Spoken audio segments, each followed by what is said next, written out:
Bem, ele é engenheiro civil e é referência para o mundo em gestão empresarial e ética. Eu estou falando do engenheiro Murilo Mendes, presidente da Mendes Júnior. Boa noite, doutor Murilo. Boa noite. Doutor Murilo, como é que foi construir uma empresa de um padrão de qualidade mundial, né, que é a Mendes Júnior, no Brasil, que é um país com tantos problemas, como o senhor mesmo aponta, os problemas de contrato, a quebra de contrato do livro do senhor? Olha, é um desafio interessante e eu não considero que o Brasil é terreno fértil, o povo brasileiro encontra-se muito aqui pessoas que têm esse espírito do bom desafio, da boa batalha.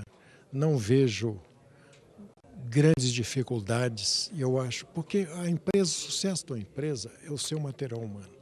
E existe material humano de primeira qualidade no Brasil. Ele precisa de ser bem orientado, bem liderado. O brasileiro gosta do bom desafio, do desafio da boa qualidade tecnológica e da boa qualidade de comportamento. Sobre comportamento, o senhor mesmo citou que o Thomas Robinson, né, diz que o homem precisa criar regras para não ser lobo de si mesmo, né? Como é que o senhor faz a análise que o senhor faz disso que ele disse e da relação que o homem tem hoje com o poder, com o governo? É preciso, no caso específico das empresas, que as regras e os objetivos a serem atingidos sejam claras, francas e realmente compreendidos. A relação com o governo, a grande coisa que existe no Brasil, que é preciso de debater, é que a sociedade brasileira precisa de exigir dos seus homens de comando que eles compreendam que eles são delegados da sociedade, eles são empregados da sociedade, eles não são tutores da sociedade. E que essa inversão desapareça. Vai aparecer, então, normalmente, a boa produção pelo Estado de boas legislações, de boas administrações e de boas jurisdições. O senhor acha que essa regra que facilita, inclusive, que sejam quebradas, né? O senhor mesmo disse, não tem uma clareza, um problema que se solucione, que um contrato que se possa confiar. Isso não impede, inclusive, surgimento de lideranças, de pessoas sérias para entrarem no meio, no próprio governo, né? Que possa ter uma atitude diferente. Eu acho que eles não estão se perpetuando justamente por essas regras que foram feitas praticamente para ser quebradas. Sem dúvida. Se não houver a reforma da estruturação e das regras, não há possibilidade de nós termos bom comportamento das pessoas que governam. Porque as pessoas que governam são pessoas que saíram da sociedade, têm bons e maus. Agora, se a estrutura não é uma estrutura como é da regra das estruturas de governo, em que se penalize o mau comportamento, se estimule o bom comportamento, dificilmente haverá sucesso. Doutor Murilo, o governo, através de medida provisória, tenta ditar regras para as empresas e até para a conduta de não só das empresas, mas do cidadão, criando impostos, regras que eles mesmos não têm competência para seguir. Eles não estão conseguindo administrar as coisas básicas, que são saúde, educação, a infraestrutura. Como é que o senhor vê essa ingerência do governo através de medidas provisórias? É decorrente essa ingerência através de decretos, medidas provisórias, é decorrente da dificuldade, da insuficiência, da precariedade da estrutura. A estrutura tem que ser modificada. Está começando a haver uma compreensão de parte de membros dos poderes do Estado, tanto do judiciário como do legislativo, como do executivo. Existe muita gente que tem essa mesma opinião nossa aqui, de que precisa de mudar. Eles não estão conseguindo, em vista dos interesses estabelecidos, que têm interesse na manutenção dessa desordem, dessa disfunção, eles não estão conseguindo sair vitoriosos. Mas eu acho que grande apoio da sociedade, que com a comunicação hoje, muito mais difundida com a tecnologia moderna, que proporciona uma visão muito melhor do cidadão do que está acontecendo, eu acho que a sociedade poderá pressionar suficientemente para que essas transformações se acelerem. O senhor manteve contatos e obras em vários países do mundo, inclusive no Iraque, na China, no Brasil. Qual a diferença desse contrato, não no contrato, mas da forma como lidar com esse contrato no Brasil e no Iraque?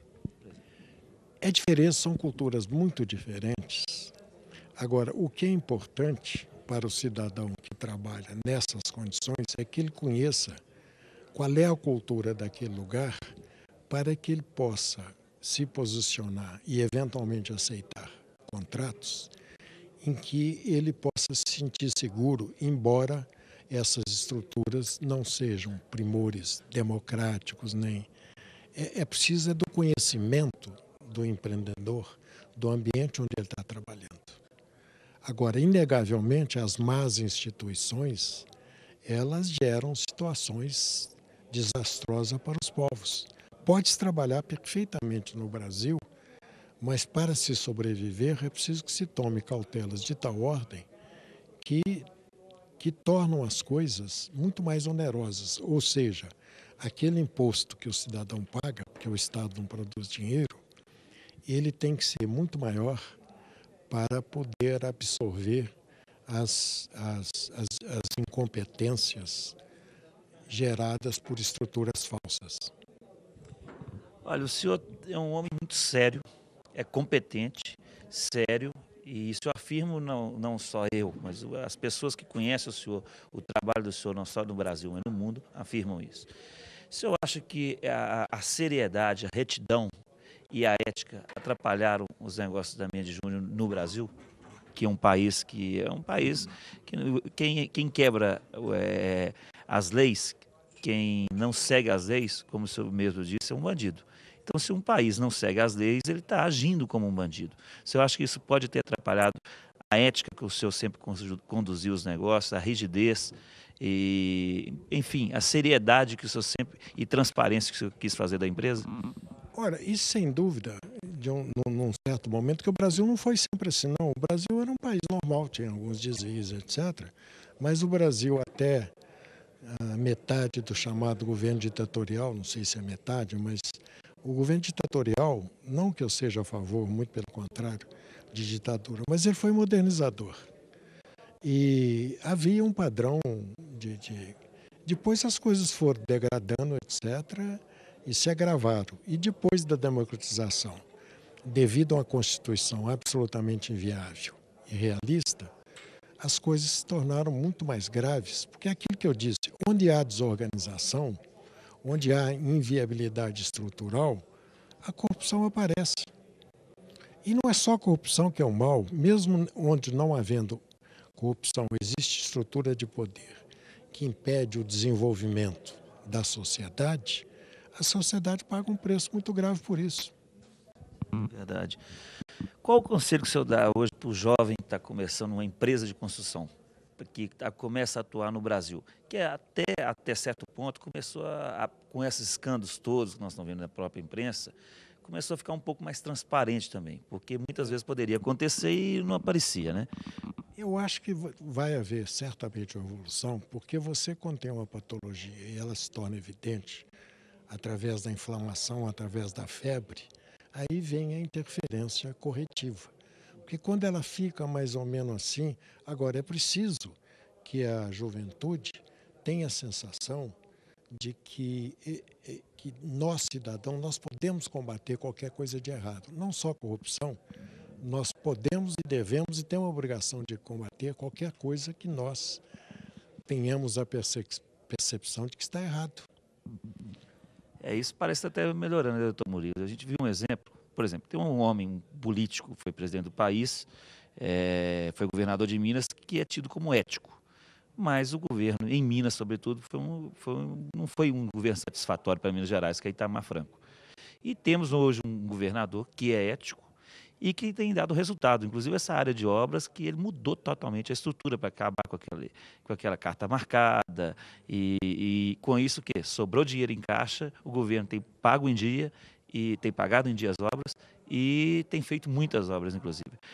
Se houver uma esperança de mudança de comportamento, de gestão pública através disso aí. Sem dúvida, vejo. Eu acho que ela é inevitável, porque essa patologia que se agravou e surgiu, ela mesmo provoca essa reação e, como você citou bem, estão surgindo exemplos de que vale a pena ser honesto, mas sem ser organizado não tem jeito de você ser honesto. É preciso de organizar e, através da organização, você vai atingir o rendimento melhor dos dinheiros públicos. É isso aí que nós estamos vendo, inclusive não estou fazendo defesa pessoal nem de forma alguma, mas eu acho que Minas está vivendo um novo tempo, inclusive o senhor é mineiro, sua empresa é mineira, o senhor sempre teve uma relação muito estreita com os governos, até porque a empresa sempre fez obras para governo, né, a grande maioria. Eu acho que nós estamos vivendo um novo tempo aqui de gestão da máquina pública, né? Exatamente. Quando se dá ênfase na gestão, já se está caminhando para a solução do problema, porque sem isso, sem a reorganização, é muito difícil você conseguir que as coisas corram da maneira adequada. Doutor Murilo, e os projetos, os novos projetos e obras da Mendes Júnior? Olha, estão indo bem, estão indo bem. O Brasil teve numa fase de muita carência de obras e agora está surgindo gradativamente. O setor privado também das grandes empresas não governamentais ou até com domínio, mas estão começando a tomar um ritmo de recuperação da infraestrutura. Doutor Murilo, agora como uma penúltima pergunta, né? Nós temos uma política brasileira, primeiro de achacar as empresas, né? De muito imposto, de novas regras que surgem a todo momento. Isso é feito por governos. E o governo que entra, ele tenta mudar as regras, ele tenta atrapalhar, inclusive, o que o outro governo anterior fez de bom, critica, cria uma nova regra para ser diferente e acaba atrapalhando tudo. E, com isso, o brasileiro tem a tendência de votar não no melhor candidato, no menos pior, né? Hoje nós temos várias candidaturas aí já colocadas, a recandidatura do presidente Lula, tem do Alckmin, tem o ex-presidente Itamar, por ter essa coisa de honesto e está voltando, não que seja um bom presidente, um bom gestor, mas é honesto e hoje o brasileiro está procurando isso. E, enfim, vários nomes estão surgindo aí. O senhor acha que tem algum melhor ou qual que é o menos pior desse aí? Olha, eu prefiro não fazer essa avaliação, até porque é uma coisa um pouco subjetiva, né? Nós temos é que torcer para qualquer que seja o vencedor, ele entre na linha, porque a coisa está tão debatida que eu tenho a impressão que qualquer governo que vier, ele vai certamente lutar para corrigir esses defeitos que ele encontrou no seu próprio governo, no governo passado ou no governo dos outros.